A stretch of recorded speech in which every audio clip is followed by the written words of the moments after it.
Gold buyers, మీ కష్టాల్లో నమ్మకమైన మీ ఆత్మీయ నేస్తం.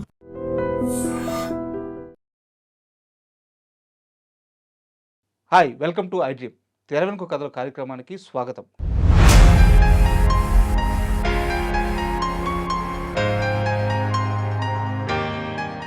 కైకాల సత్యనారాయణ తెలుగు ప్రజలకు, తెలుగు వారికి, తెలుగు నేలకు అస్సలు పరిచయం అవసరం లేని పేరు. 770కి పైగా చిత్రాల్లో నటించి మెప్పించి, ఆయన వేయని పాత్ర లేదు, ఆయన చేయని ప్రయోగం లేదు.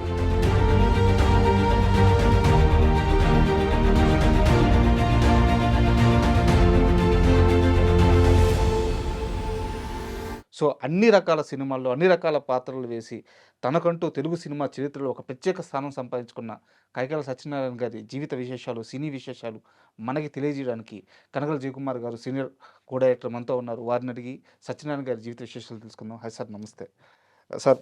యాక్చువల్గా ఏంటంటే తెలుగు సినిమా ఇండస్ట్రీలో చాలామంది గొప్ప నటులు ఉన్నా కానీ కైకాల సత్యనారాయణ గారి ఆయన చేసిన సినిమాలు, ఆయన పాత్రలు మరెవ్వరు మ్యాచ్ చేయలేరు. ఆయన చేసినన్ని వైవిధ్యమైనటువంటి క్యారెక్టర్స్ సార్ ఎవ్వరూ చేయలేదు.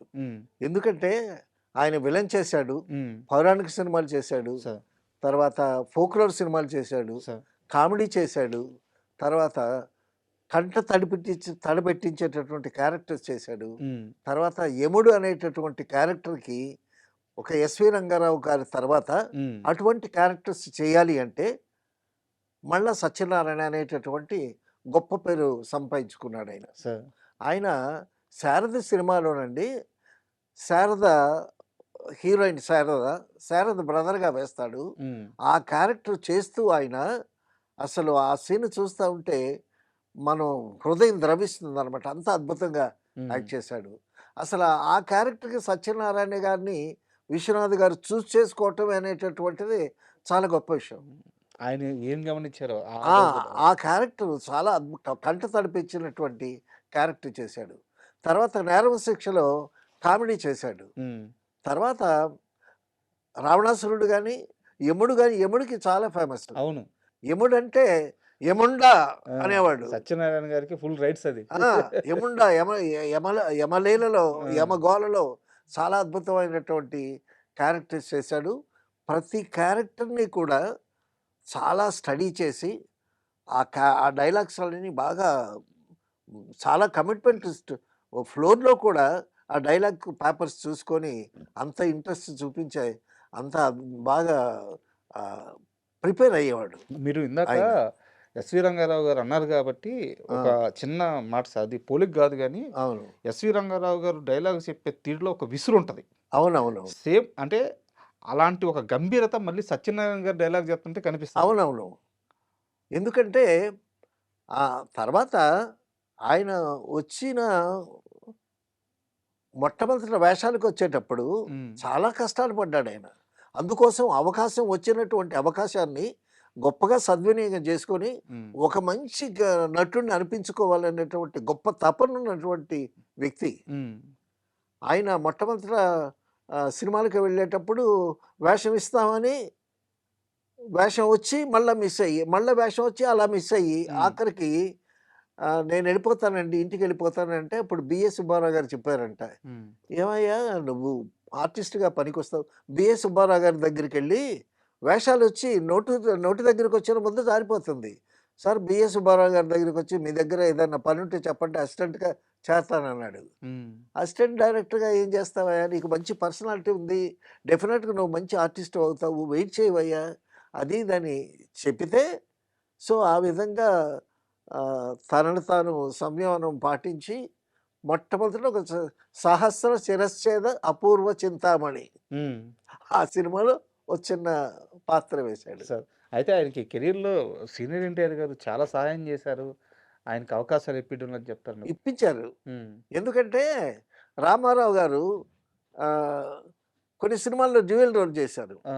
ఆ డ్యూయల్ రోల్ చేసిన దానికి ఈయన ఉండేవాడు అనమాట. ఓకే, ఆ కటౌట్కి ఈ కటౌట్ ఆ కటౌట్కి సరిపోయింది. ఆ. రామారావు గారు కూడా ఆయన చూశాడు, పర్సనాలిటీ చూసి. తర్వాత చిలకా గోరింక సినిమాలో హీరోయిన్ కృష్ణకుమారి మ్మ్. చాలా సీనియర్ హీరోయిన్ అప్పటికే. ఆవిడ పక్కన ఈయన హీరో. ఆ సినిమా రిలీజ్ అయితే అబ్బా! ఎన్టీ రామారావు వచ్చాడు, ఎన్టీ రామారావు ఉన్నాడు, ఎన్టీ రామారావు లాగా ఉన్నాడన్నారు. తర్వాత ఎన్టీ రామారావు గారి 'రాముడు భీముడు' గాని, 'కథలు మొదలు' గాని, 'చిక్కడు దొరకడు' గాని అవన్నీ ఆ కూడా ఈయన కాంట్రిబ్యూషనే. ఆ! ఆ! అందులో రామారావు గారి చూపు ఈయనే. ఆ! ఒక సినిమాలో ఇతను కైకాల సత్యనారాయణ కూడా తెలిసిపోద్ది. ఆ! సో, ఆ విధంగా డూపు రామారావు గారికి డూప్‌గా వేసినా, రామారావు గారి ఈయన పర్సనాలిటీ చూసి, ఈయన సిన్సియారిటీ చూసి, ఈయన్ని బాగా ఎంకరేజ్ చేశాడు. తర్వాత రామారావు గారు చేసినటువంటి క్యారెక్టర్స్, దుర్యోధనుడి క్యారెక్టర్ ఎంత అద్భుతంగా చేశాడు. అవును. సో, ఆయన చేయనటువంటి క్యారెక్టర్ లేదు. అటు ఈ సోషల్ ఫిల్మ్స్‌లో గాని, పౌరాణిక ఫిల్మ్స్‌లో పౌరాణికంలో గాని, గాని. తర్వాత విఠలాచార్య గారి సినిమాల్లో, అవును. ఫోక్లోర్ సినిమాల్లో, విఠలాచార్య గారి సినిమాలో సత్యనారాయణ గారు లేకుండా అసలు సినిమాయే ఉండేది కాదు. సో, ఆ విధంగా అంచెలంచెలుగా ఎదిగి ఎస్వి రంగారావు తర్వాత ఎవరంటే సత్యనారాయణే ఆ! అనేటటువంటి పేరు అబ్బా! దక్కించుకున్నాడు. మామూలు విషయం కాదది. దక్కించుకున్నాడు. అయితే ఈ 'దానవీర సూరకర్ణ' సినిమాలో హ్మ్. ఎన్టీఆర్ గారి కంటే సత్యనారాయణ గారి ఎక్కువ క్యారెక్టర్స్ ఉంటాయి. అది ఎలా జరిగింది? ఆ! తర్వాత మేము 'శ్రీరంగనీతులు' సినిమా చేస్తున్నాం. సార్. 'శ్రీరంగనీతులు' సినిమా చేసేటప్పుడు 'శ్రీరంగనీతులో' సత్యనారాయణ గారు ఉన్నాడు. సత్యనారాయణ గారు షూటింగ్‌కొచ్చాడు అన్నపూర్ణ స్టూడియోకి. అంటే రాంగానే "ఎక్కడి నుంచి వస్తున్నావు?" అని అడిగాడు పెద్దాయన. నాగేశ్వరరావు గారు. ఓకే. ఆ! అంటే అక్కడ ఎన్టీ రామారావు గారు సినిమా చేసి వస్తున్నానని ఈయనకి తెలుసు. అయితే ఎన్టీ రామారావు గారికి సత్యనారాయణ కావాలి. నాగేశ్వరరావు గారి సోషల్ సినిమాల్లో కూడా సత్యనారాయణ కావాలి. కృష్ణ గారికి కూడా సత్యనారాయణ కావాలి. అందరికీ సత్యనారాయణ గారు కావాలి. సో, ఒక మంచి క్యారెక్టర్, ఒక కర్ణుడు వేయాలన్నా, దుర్యోధనుడు వేయాలన్నా, యముడు వేయాలన్నా, ఒక బ్రదర్ వేయాలన్నా, ఒక ఫాదర్ వేయాలన్నా, తాత మనవాళ్ళు అబ్బా! అద్భుతమైనటువంటి క్యారెక్టర్ చేశారు. కొంచెం నెగెటివ్ షేడ్ ఉంటది గానీ, ఆ! బట్ ఆ పాత్ర కూడా అసలు ఎంత గొప్పగా పండించారు. దాని మీదే కదా అసలు కథ అవును. మొదలవుతుంది. ఆ! అలాగా ప్రతి ప్రొడ్యూసర్‌కి, ప్రతి డైరెక్టర్‌కి. తర్వాత విశ్వనాథ్ గారు ఆయన చేత 'నేరం శిక్ష' సినిమాలో కామెడీ చేయించాడు. సో, అన్ని రకాల నవరసాలు పోషించగలిగినటువంటి నటుడు కాబట్టి నవరస నటన సార్వభౌమం అన్నారు. ఆయనకి మాత్రమే చెప్తారు ఆ ఆ డైలాగ్. తర్వాత ఆ బిరుదు. ఒక సినిమాలో, సినిమా పేరు జ్ఞాపకం లేదు, సత్యనారాయణ గారు, మోహన్ బాబు గారు యాక్ట్ చేస్తున్నారు. యాక్ట్ చేస్తుంటే ఈ మోహన్ బాబు గారు ఊరికే ఉండడు కదా, కెలుకుతూ ఉంటాడు కదా. సత్యనారాయణ గారు ఎడం చేయి ఊపుతాడు డైలాగ్ చెప్పేటప్పుడు. ఆ! విసురుంటది. ఆ! ఆ! డైలాగ్ చెప్పుడు ఎడం చేయి ఊపుతూ ఉంటాడు. ఆ! ఈయన ఎడం చేయి ఊపుతూ ఉంటే మోహన్ బాబు టక్కుమని చేయబట్టుకున్నాడు. ఇప్పుడు చెప్పు డైలాగు అని అన్నాడు. రాదా? అనంటే ఈ యాక్షన్ కదా, ఆ! యాక్షన్ అలవాటయిపోయి ఉంటది. అలవాటు అయిపోయి ఉంటుంది. చేయి పట్టుకునేసరికి డైలాగ్ ఆగిపోయేది ఇది. ఏంటయ్యా ఎడ చేయి ఊపుతావు, చెప్పవయ్యా డైలాగు అనంటే, ఊరుకో మోహన్ బాబు అనంటే, చెప్పు డైలాగు. సరదాగా ఇదంతా. ఇదంతా ఆ! ఏం బిరుదయ్యా నీకు? ఆ! నవరస నటన సార్వభౌమ. ఆ! ఎవరిచ్చారయ్యా నీకు? నేను ఇస్తున్నాను, తీసుకో నీకు బిరుదు. ఆ! నవరస నటన సార్వభౌమ కాదు, నవరస నవనస నవనస నటన సార్వభౌమ. నేను ఇచ్చాను, తీసుకో. ఉండు మోహన్ బాబు అని సరదాగా ఆట పట్టించాలన్నమాట.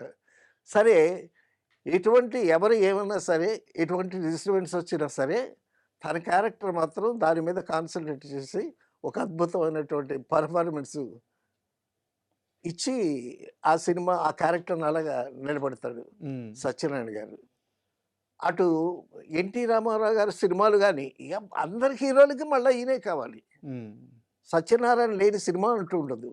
ఆయన 1000 సినిమాలు చేద్దాం అనుకున్నాడంట. సరే, లెక్క పెట్టుకునేసరికి 1000 సినిమాలు చేయలేండి, కనీసం ఒక 900 చేద్దామని అనుకున్నాడంట. సో, 770 సినిమాలు వరకు చేయగలిగాడు. అది ఫిగర్ ఏముంది ఇప్పుడు వచ్చినట్టు మాట్లాడుకున్నాం సార్. శంకరాభరణం సినిమాలో శంకర్ శాస్త్రిగా ఆయన చేసిన అద్భుతమైన ఒక్క పాత్ర ఆయన జీవితం అంతా నిలబెట్టింది. అవునవును. సో, ఈయన 770 పైగా సినిమాలు అన్ని అద్భుతమైన పాత్రలు. అన్ని అద్భుతమైన 1000 అయితే ఏముంది, 900 అయితే ఉంది. అవునవును. సో, ఆ విధంగా తర్వాత నాన్ కాంట్రవర్షియల్ అంటే సత్యనారాయణ గారు. ఉమ్, అందరితో చాలా బాగుంటాడు. చిరంజీవి గారి సినిమాల్లో ఎన్ని సినిమాల్లో అవును. వేశాడు. అందరి హీరోలతో బాగుండేవాడు. అందరి హీరోలకి ఈయన కావాలి. ఉమ్, అందరు ప్రొడ్యూసర్స్ కావాలి. అందరు డైరెక్టర్స్‌కి కావాలి. తర్వాత తర్వాత ఒక నిర్మాత అయ్యి ఉమ్, మంచి మంచి సినిమాలు తీశాడు. చిరంజీవి గారితో చాలా మోస్ట్ సక్సెస్‌ఫుల్ సినిమాలు కూడా తీశాడు. నిర్మాత కూడా చాలా సక్సెస్‌ఫుల్‌గా సరే. వెలిగాడు ఆయన. తర్వాత తర్వాత ఇండస్ట్రీ మెడ్రాస్ నుంచి ఇక్కడికి షిఫ్ట్ అయిన తర్వాత ఉమ్, వాతావరణం మారిపోయింది. ఎందుకంటే కొత్త వాళ్ళు రావటం, యంగర్ జనరేషన్స్ రావటం, తర్వాత వచ్చేటటువంటి కథల్లో కూడా అటువంటి క్యారెక్టర్స్ లేకపోవటం. ఉమ్, ఇప్పుడొచ్చే సినిమాలన్నిట్లో ఫాదరు, మదరు, బ్రదర్ క్యారెక్టర్స్ లేవు. హీరో, హీరోయిన్‌లు, friends, college background, boys, girls అవును. ఆ కథల మీదే యూత్ సబ్జెక్ట్స్ అన్నీ వచ్చేసరికి సో, అటువంటి పాత్రలు జనరల్‌గా తగ్గిపోతాయి. అయితే దాసరి నారాయణరావు గారు, రాఘవేంద్రరావు గారు వీరిద్దరూ కూడా సత్యనారాయణ కోసం ప్రత్యేకంగా క్యారెక్టర్స్ రాసుకునే వాళ్ళంట. డెఫినిట్‌గా. సినిమాలో మా సినిమాలో ఆ! ఉన్నట్టు. డెఫినిట్‌గా. తర్వాత ఆహ్, విలనీలో ఉమ్, రాఘవేంద్రరావు గారు విలన్ క్యారెక్టర్ పెట్టినా సత్యనారాయణ గారికి అందులో కామెడీ టచ్ పెడతారు. పెట్టేవాడు. ఆ కామెడీ టచ్ కూడా బ్రహ్మాండంగా పండించేవాడు అవును. సత్యనారాయణ గారు. సో, కామెడీ ఇచ్చినా సరే, సీరియస్ క్యారెక్టర్ ఇచ్చినా సరే, ఎటువంటి క్యారెక్టర్ ఇచ్చినా సరే, అది సాంఘికమా, పౌరాణికమా, అసలా విఠలాచార్య గారి సినిమాలంటే ఇక సత్యనారాయణ ఉండాల్సిందే డెఫినెట్‌గా. ఉమ్, తర్వాత ఒక సినిమాలో విఠలాచార్య గారి 'చిక్కడు దొరకడు' ఏదో సినిమా. ఆహ్, కాంతారావు గారు ఒక హీరో. రామారావు గారు ఒక హీరో. కాంతారావుకేమో విలనేమో రాజనారాయణ. ఉమ్, రామారావు గారికి విలనేమో సత్యనారాయణ గారు. ఉమ్, ఆ సినిమాలో సత్యనారాయణ గారి పెర్ఫార్మన్స్‌కి మంచి పేరొచ్చింది. అంతమంది ఉన్నా. ఆ! ఉమ్, ఆ క్యారెక్టర్‌తో నేను స్టాండ్ అయ్యానని ఆయనే చెప్పుకున్నాడు సరే. సత్యనారాయణ గారు. సో, ఆ విధంగా తనకి వచ్చినటువంటి ప్రతి క్యారెక్టర్‌ని చాలా చక్కగా పండించి, ఎస్‌వి రంగారావు తర్వాత ఒక అటువంటి క్యారెక్టర్ ఎవరైనా వెయ్యాలి అనంటే సత్యనారాయణే అనేటటువంటి ఒక ముద్ర వేసి ఉమ్. ఇండస్ట్రీలో వదిలాడాయన. అయితే ఈ దానవీర సూరకర్ణ సినిమా అప్పుడు ఆ! ఈ కృష్ణ గారి సినిమా కూడా ప్యారలల్గా రిలీజ్ అయింది, రెండు సినిమాలు. అవునవునవును. కర్ణ. అవును.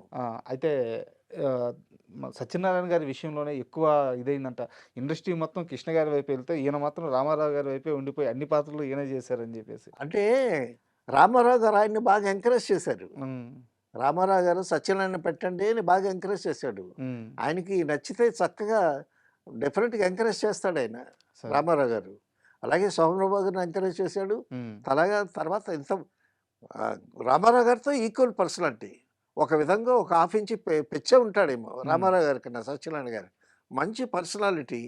తర్వాత ఆయనలాగా ఒక పెద్ద ముక్కు, మంచి కోటున్నటువంటి ముక్కు. సో, ఆయనకి ఈక్వల్‌గా రామారావు గారిని ఎదుర్కోలేనటువంటి ఒక పర్సనాలిటీ కావాలంటే అంత ఉండాలి ఫిగరు. ఉమ్, ఉమ్, సో, అందుకోసమని తర్వాత సిన్సియర్‌గా చేస్తాడాయన. సరే. ఎక్కడ బ్యాడ్ హ్యాబిట్స్ కానీ, ఎక్కడ ఎటువంటి కమిట్మెంట్స్ కానీ, అట్లాంటి లేనటువంటి రిమార్క్స్ లేనటువంటి ఆర్టిస్టు. అయితే వ్యక్తిగతంగా కూడా. మీరు చెప్పినట్టు ఆయన అజాత శత్రువు, అందరికీ కావాల్సిన మనిషి. అవునవును. కానీ ఆయన వ్యక్తిత్వానికి, రాజకీయాలకి అస్సలు సరిపోదు కదా! సరిపోదు. ఆయన రాజకీయాల్లోకి కూడా వచ్చి ఎక్కడ అవును. కూడా రాజకీయాల్లో రాణించారు. కంటే అప్పుడు మరి తెలుగుదేశం తరపున మరి క్యాండిడేట్స్ కావాలి. హ్మ్. తర్వాత కొంతమందిని సెలెక్ట్ చేసుకున్నాడు. కొంతమందిని రమ్మంటే కొంతమంది రాలేదు. హ్మ్. నాగేశ్వరరావు గారిని కూడా ఇన్వైట్ చేశాడు రామారావు గారు. నాగేశ్వరరావు గారు రాలేదు. అలాగే మురళీమోహన్ గారిని తీసుకొచ్చారు. హ్మ్. తర్వాత ఇలాగా ఈయన్ని కూడా నువ్వు తప్పకుండా ఉండాలి అది ఇది అంటే మచిలీపట్నంలో ఎంపీగా హ్మ్. చేశాడాయన. తర్వాత ఈయనకి అంటే అప్పుడు మీడియా లేదు కాబట్టి తెలియలేదు గానండి. చాలా ఉపకారాలు కూడా చేశాడు సార్. సత్యనారాయణ గారు. సో, కొంతమంది చదువుకునే పిల్లలకి, హ్మ్. కొంతమంది ఆర్టిస్టులకి హ్మ్. వాళ్ళకి కూడా ఆర్థికంగా హెల్ప్ చేసేటటువంటి ఆ గుణం ఉంది. మంచి గుణం ఉంది ఆయన. అబ్బా! తర్వాత కష్టపడతాడు, సంపాదిస్తాడు. ఒక చారిటబుల్‌గా కొన్ని కార్యక్రమాలు హ్మ్. చేస్తా ఉంటాడు. మంచి ఫుడ్డీ అంట ఆయన గూడా. ఆ! చక్కగా ఫుడ్ తింటాడు. హ్మ్. చక్కగా ఫుడ్ తింటాడు. ఆహ్, డైలాగులు మాత్రం డైలాగ్ పేపరు ఇస్తేనండి ఎంతసేపు అది చదువుకుంటూనే ఉంటాడాయన. హ్మ్. ఆ! సెట్స్‌లో మేము చూసాం గదా! సో, ఆ విధంగా డెడికేటెడ్‌గా అంటే ఇప్పుడు 'సంపూర్ణ రామాయణంలో' ఒక క్యారెక్టర్ ఏసాడు. పౌరాణిక క్యారెక్టర్ అంటే డైలాగులు పెద్దగా ఉంటాయి గదా! ఉంటాయి. అవును.